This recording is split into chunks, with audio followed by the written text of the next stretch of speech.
intelligent luxury really is being able to take the output that you've received from the authentic inputs that you've given and then create what really speaks to you. What really speaks to you, because then you're still authentic. And intelligent. So I tell the students, I want you to go out and use the models that's available to you, but not one model. I want you to use 5 different options. Wow. I want you to compare and contrast. Being a woman in the world of technology is now an advantage because you can bring all aspects of being feminine energy into the world where it always has been masculine. We are in such a busy world right now. It's like, I'm on time, hurry up, move on to the next thing. Imagine if you had that time to actually pause, sit, reconnect, have a cup of coffee and genuinely be interested in people. For me, luxury is when someone anticipates what I need. How many of us are like, wow, how did you even know that was something that I was going to ask for? I think the choice is what is luxury. That's for beautiful. us. It's almost like an artistic choice, right? Yes. It's a creative choice of, do I choose this to make me better? The most fun that I'm having with AI right now is sort of the self-discovery that you get through the experimentation. Either you jump in and get your hands dirty, or if you sit on the sideline and wait for the train to come to pick you, that train might not show up. Yeah. Hi, this is Asha Saxena. I'm a tech entrepreneur, professor at Columbia University, a best-selling author for The AI Factor and The Digital Human Advantage. I'm Julie Foppel, CEO and founder of Realm Global, a community for the most elite real estate professionals in the world. So this podcast is going to touch upon artificial intelligence and luxury. But most importantly, it's going to talk about how it's redefining luxury in today's day and age. I'm so excited to learn more about how we protect our most precious assets, our relationships, using technology and artificial intelligence. Really think about the culture and, most importantly, the human potential. I welcome you all to continue listening and participating. Welcome to Intelligent Luxury. We have our guest, Laura Monroe. Welcome. Welcome. Thank you. It's so great to be here with you, Asha. I know, I'm excited. I have so many questions for you. I'm looking forward to it. First of all, you are a woman that is in technology, leading in the forefront of AI. How do you feel like your role is really fitting into the conversation? Women are often known as the more empathetic, the more nurturing, the more, the emotions that come with the complexity of being a woman in this industry, I think is a fascinating dichotomy to what we're seeing with AI. Can you speak a little bit about how you're fitting into that? Oh my God, what a great question, Laura. First of all, I've been in the technology field for almost 3 decades. Can't believe So it. I've been in the technology field when I was the only woman. And at that times, even now, when I'm the only woman in the room. And the discussions are about technology and about business and about growth, but you don't see a lot of women there. You're absolutely right. You're prejudged because you're a woman. You think that women are more compassionate, women are going to be more softer and will not take things more seriously because they have so much more compassion than men. Men are focused on revenue and growth. But you and I know that women equally focus on revenue and growth, but they do it compassionately. But it doesn't mean that they're not focused on the end result. When we talk about technology, I worked with databases. I worked with, large organizations like Oracle and Microsoft where we were implementing databases, data warehouses, CRMs, ERP. But we now have transitioned from traditional technology to really AI that is insightful, intelligent. And the people who are going to stand out are the people who understand human behavior, human sentiment. And I think that's where women are going to, if you keep that bias, which I think we should not have a bias because we have the traits, the feminine and masculine trait in everybody, if it's a man or a woman. But the masculine trait has been super strong around technology, but the feminine traits, even if you're a man, you could have a feminine trait. Absolutely. The feminine traits are going to be highlighted with the technology like AI because you need to understand the bias in technology, the ethics of AI and the data, understanding responsible AI, the transparency, the explainability of where the data is coming.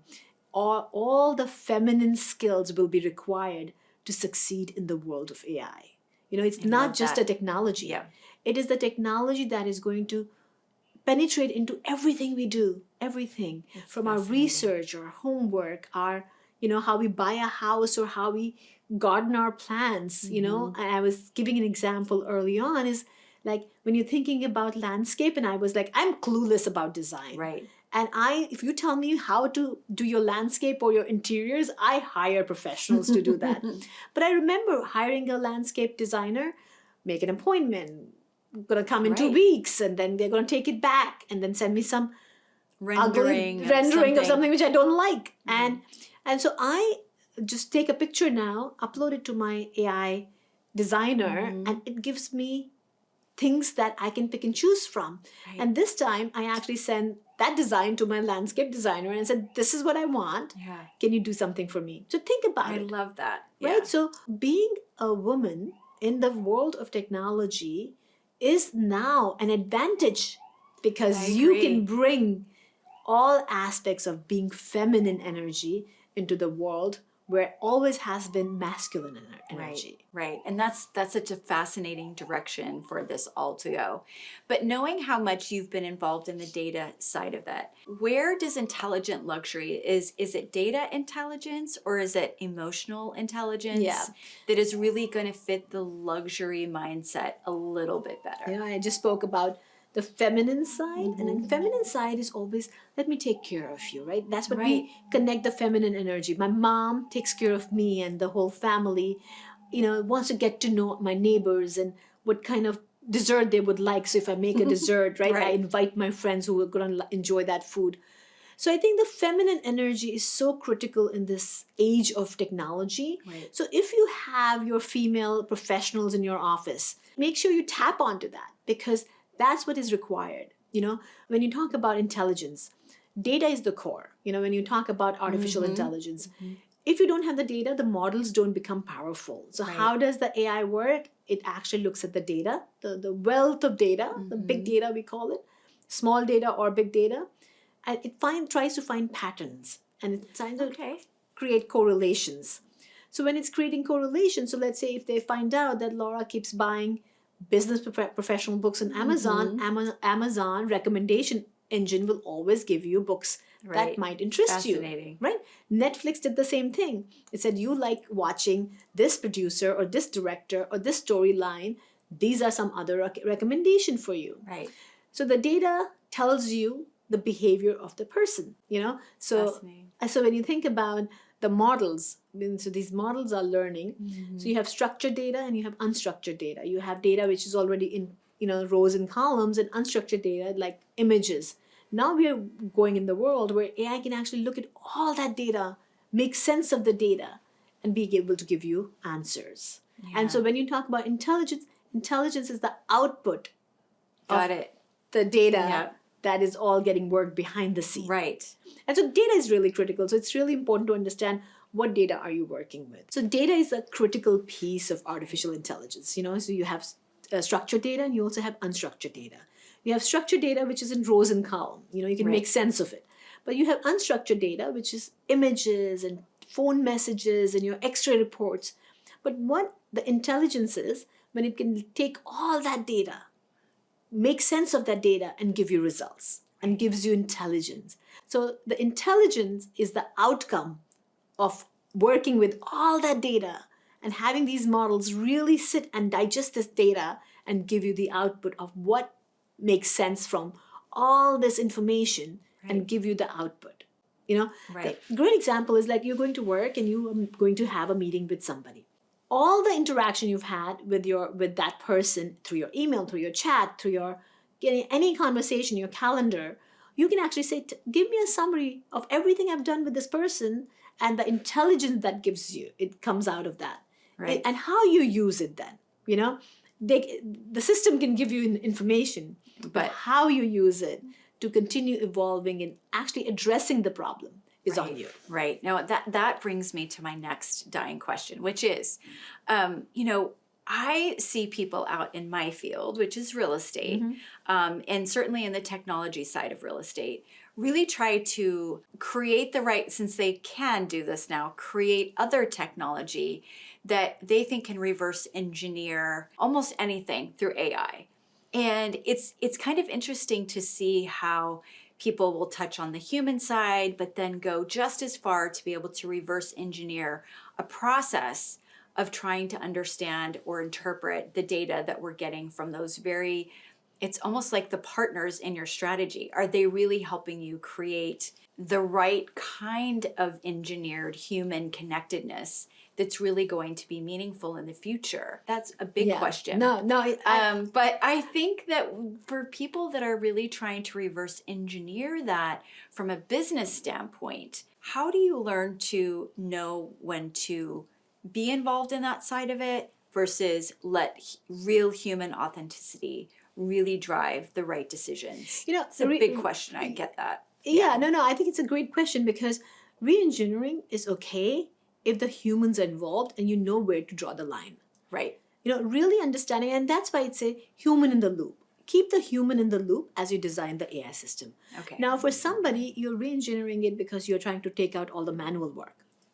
It's fine. Right. Don't do the mandate routine work, which is tedious and it's taking time. Right. You re-engineer the whole process because you're trying to understand, how can I save time so I can do something bigger, better, and Right. create that human connection?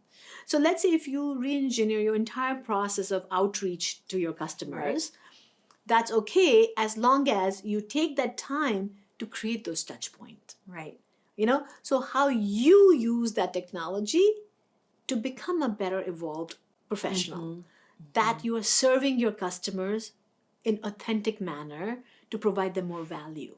Now that you have the time, can you actually do the touch points and create the connection and give them additional value and better options because you have that time to continue serving? Right. To go deeper and be a better connected human being. Exactly. Right. And somebody said to me, oh, we're going to have so much time. What are we going to do about it? Right? We're Right. going to have so much time because all the manual work is now getting done by the AI. Right. What will we do? And I said, we need to now invest in ourselves to say, how do we provide value everywhere we go? Right. Because now we have time to invest in ourselves to learn better. As I said earlier, that now you can actually learn anything you want. Right. You can learn about the design, you can learn about the music, you can learn about the art, you can learn about investments, you can learn about science. You're meeting a doctor, you can have a conversation about his profession because you can invest that time that you're saving by re-engineering your processes to really invest in your customers and create authentic relationships. We are in such a busy world right now. It's like, I'm on time, hurry up, move on to the next thing. Imagine if you had that time to actually pause, sit, reconnect, have a cup of coffee, and genuinely be interested in people. Right. I think that's where the value comes of this technology. Yeah, absolutely. And I think that the other thing too is you can't really reverse engineer true human authenticity. Yes. Do you think there's a danger for us a little bit in that we see AI right now is that partner that's always on our side, the partner that is there to give us the very biased, maybe not a very objective pushback or sort of here's a different way of thinking about it, sort of challenging us. Yeah. We're getting a lot of information that it's disseminating for us. Right. But is it creating the right kind of pushback, allowing us to then think even deeper? Is that something that you program? Is that part of something that you think we might lose in the interaction? I think with we people? won't lose it for the people who are curious already. People Okay. who push themselves to evolve, those people will not lose it. Because Good. we use that, like you and I are sitting down here, if we want to look at the large language model and say, what are the great questions around this topic? We can go back and look at the questions, but we said out of the 10 questions we got, all 10 questions don't make sense. There are 2 or 3 that would make sense that really speak to what I want to talk about. Right. So yes, we can do our research. But you might just be disseminating and prioritizing what it gives you in Exactly. the output, right? Exactly. So it's input, output. And it's then how we prioritizing. choose. I teach at Columbia University.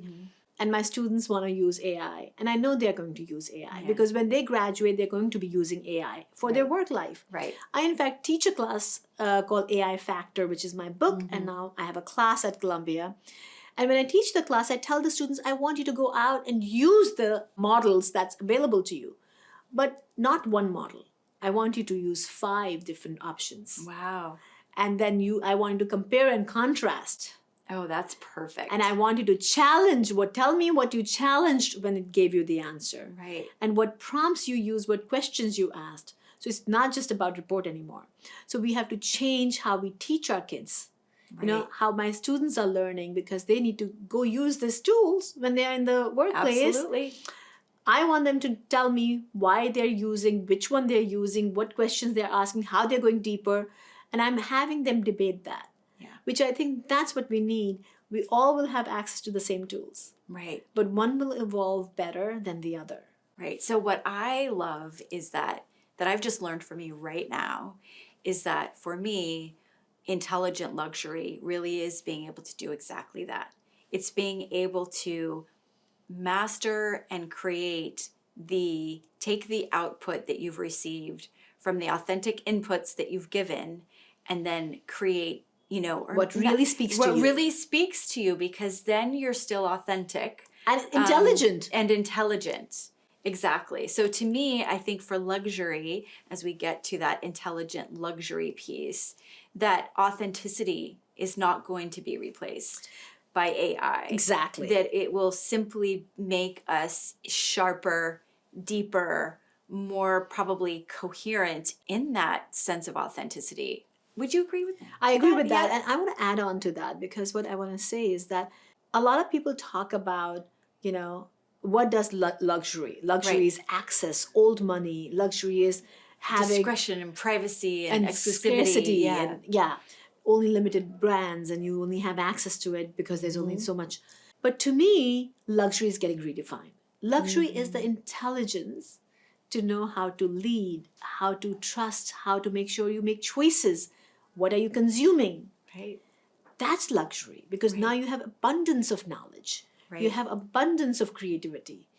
How do you choose? And I think the choice is what is luxury That's for us. beautiful. That's actually really beautiful because I think that when you can make that it's almost like an artistic choice, right? Yes. It's a creative choice of, do I choose this to make me better? Yes, Do I exactly. choose this to change the way that I do business? Do I choose this to meet more needs and anticipate them a little bit more? Because when I think of luxury, I think for me, luxury is when someone anticipates what I need. How many of us are like, wow, how did you even know that that was something that I was going to ask for or need? And I think that when you can still be that person in that moment Yes. with the data that you've talked about, then that solves what I think is a big question for a lot of people, which is, I get that it can make me productive. Yes. I get that it can make me think about broader things and give me the right answers to specific prompts. But I think when we can start to really help people understand that it could be you on steroids, if you're Exactly. choosing and using choice, then that's a really exciting place to be. It really is. It's an exciting place because we have these superpower in our back. We all have it. The superpower in our back pocket. Right. But how do we each use that superpower to stay ahead of time? I'll give you an example, really great story. I was talking to, so I run an organization called World Leaders in Data and AI, WILDA. Our members are Fortune 500 C-suite leaders. And one of the CTOs of a large insurance company was telling me, he said, Asha, we have spent best of best, team of 9 people who are senior architects, top engineers, and we gave them 295 processes to re-engineer. And we said, go back and do it and show it to us. It's been 9 months and we are still on phase 1 of that Wow. project. Wow. Because they're not using AI because they want to do it with their experience. So they're putting together this architecture and they're discussing it. He said, I hired an Ivy League intern and gave him the license for Claude and said, he didn't tell them, he didn't tell the big team. And he said, see what can you do with this 295 processes. And he went on vacation, came back, A few weeks later, within 6 weeks, this intern had all those 295 processes redesigned Wow. and shared with the CTO. CTO took that use case and went to the CEO. And now, what's going to happen to those 9 people who are on the top? They're making top salaries. Right. And here, intern, who's making the bare minimum, actually did the work in 6 weeks. Wow. So the lesson is Yep. that if you are scared, I mean, you could be super smart. Mm-hmm. And you're engineers. Yep. You would think that you should be using AI. But if you don't use AI, the people who are using AI will replace you pretty quickly. So you don't have to worry about AI replacing you. You have to worry about the people who are already using AI might Brilliant. replace you. That is the perfect way to say that. And That you know is. what? And so our listeners have to think about either you jump in and get your hands Experiment, dirty, Get your hands dirty. or if you sit on the sideline and wait for the train to come to pick you, that train might not show up. Yeah. I think the most fun that I'm having with AI right now is sort of the self-discovery that you get through the experimentation. When you can have a conversation, for me, it's about strategy. You know, I love to kind of play chess with a business problem or, you know, look at it in a million different ways to kind of decide which path to go on. But I think what's really fascinating is what you learn through that self-discovery of, you know, I can ask this a different way and go down a completely different path. Obviously, you get to the point where you need to control it. But I think that what's really fun is you're going to learn so much about yourself in that process. And I think you do become that personal development kinds of comes out through that. And I think that's an exciting piece. And so for those that are out there, the listeners that are out there worrying about, like you said, the competitor, or they're worrying about the other person that's going to come in, but think of that superpower that you're going to have. Think about what you can do to your own depth and your own authenticity when you have more to bring to a conversation. When you have more, like you're mastering more things, you can speak to math better, you can speak to the data better, you can speak to all of these things more. And that's where I think that you're really nailing such inspiration, because people can go down either a negative path with it or overwhelmed or I'm not going to do it. But I think with your such an optimistic view of where and what we can do with this, that it's going to be fascinating for those that take that road. What I want to talk about next is really think about where we are using. You know, I would love to hear where you're using AI in your day-to-day life. But I want to share with you where I'm using AI in my day-to-day life. You know, I'm a CEO coach for CEOs who are backed by private equity. And private equity puts a lot of pressure on CEOs to show returns. And I was having a conversation this morning with one of the CEOs, and he said, I'm doing a sales kickoff. And the opening presentation, I want to talk about A, B, and C. And he says, what do you think? What should I say? And I said, I want to hear what your plans are. And tell me in detail what you're thinking. So he went on. He said, I'm thinking about A, B, and C. This is what I'm going to do in kickoff. What do you think? I said, I will tell you, but I will tell you the last. And then I opened up ChatGPT. I said, let's find out what ChatGPT recommends. We looked at ChatGPT. He said A, B, and C. ChatGPT gave D, E, and F. So completely different answers. 3 different suggestions. So I read it to him and he said, oh my God, I didn't think about that. Yes, that's a great idea. Yes, that's a great idea. Maybe I won't do the third one. So then I shared with him what I thought was of value. Which was different than what ChatGPT said, which was different than what he was thinking. And I went and I said, these are the 3 things I would do. And so he said, that's amazing. And he took tons of notes and he said, I'm going to go execute on this. So how did I use ChatGPT? I mean, I could have just done coaching the way I do coaching and coached him on what to do. But what I did, I gave him an additional resource. I said, I like what you said, A, B, and C. I like C. Focus on that. This is what it's recommending. Take what you want to take. I recommend these 3 things. Take what you want to take. And now mix it. Now mix it together. You be the intelligent consumer of this information and deploy it the way you feel you would be the most effective. That's, so well put. So same tool, I could have used it or not used it. I had it in my back pocket. I took it out and I used it. So I think it's your choice on day-to-day basis how you use this technology. 100%. And I think for me, I mean, in strategy, there are a lot of different ways to, sort of craft a message or think strategically, think the long way through something, because a lot of times we think tactically, but we don't necessarily think strategically to achieve certain goals. Right. So for me, I find it's important to wear different hats. So in marketing, there's product marketing, there's go-to marketing, there's so many different ways that you can apply different strategies. Yeah. And so for me, where I use it is to create GPTs that can lead with a certain intelligence and voice, and then synthesize that through something like a Claude, which speaks to me a little bit more in terms of my right brain. It gives me a little bit more depth. It gives me a little bit more artistry in the language. And then I synthesize through there. So I have GPTs for growth. I have GPTs for strategy. I have GPTs for luxury. I have strategy. I have GPTs for, for executive leadership for design and for all of those things. But I think when I can synthesize between these different things and then overlay things that go a little bit deeper and can brainstorm a few more ways for me to think about things, then I'm doing the same thing. Exactly. I'm kind of going, that nails it for me. That sounds like the realm voice.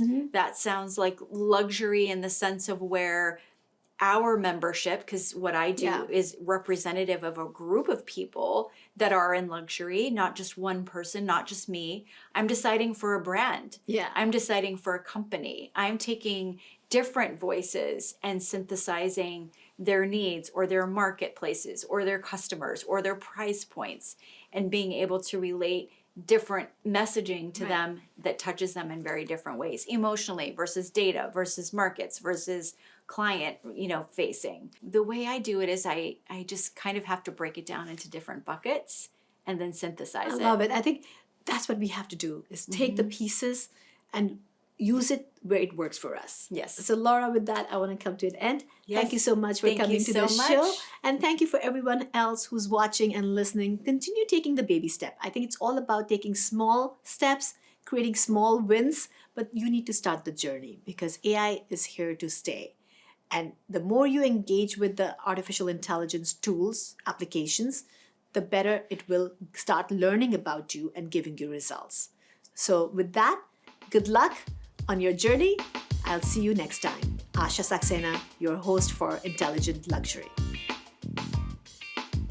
Thank you for joining us for another episode of Intelligent Luxury. Asha and I are delighted to continue on this journey with you as we continue to unpack the soul of the transaction and the intelligence of the technology. At its best, luxury is intentional. So are the ideas you choose to engage with. If this episode inspires you or informs you, continue watching, continue listening, continue learning, and be on the path of growth. Thank you for listening. This is Intelligent Luxury.